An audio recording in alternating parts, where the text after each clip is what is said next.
My pastoral plea, and this is my prayer for this message, is that we would be a praying people like this all through the day. Convey your heart to God over and over. Let it be the way you begin and end everything. Now this requires a huge spiritual consciousness, which is what we're praying toward. Every email begins and ends with prayer.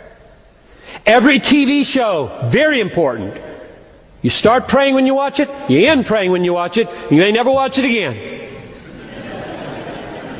Every car ride, start prayer, end prayer. Had a missionary friend, worked in Afghanistan, said if you didn't do this, you had a wreck. Every time.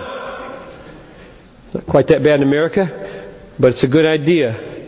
Every phone call, start with prayer, end with prayer. I'm talking 5-second prayers here.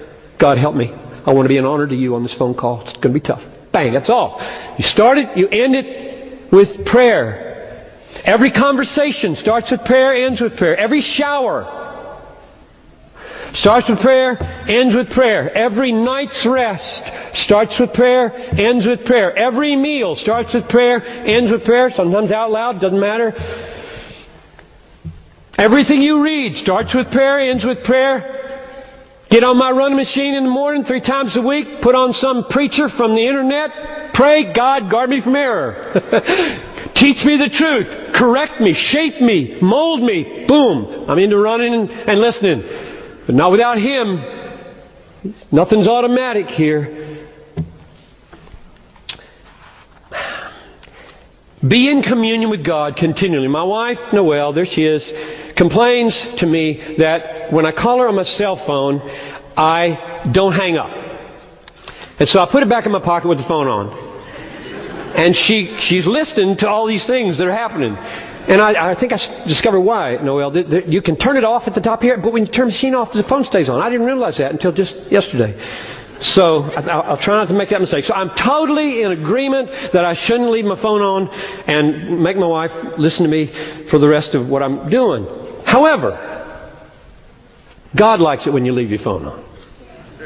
Not a criticism of Noelle. You ought to turn your phone off when you're calling your wife. But when you're calling God, just don't ever push the red button. Just leave it on green. All the time. He listens to everything. That's okay. Everything becomes prayer. That would be the way to live. Pray without ceasing means leave the green button pushed all the time. Have one of these phones, you can turn it off, it stays on. Isn't that cool? I wish my life were more like that.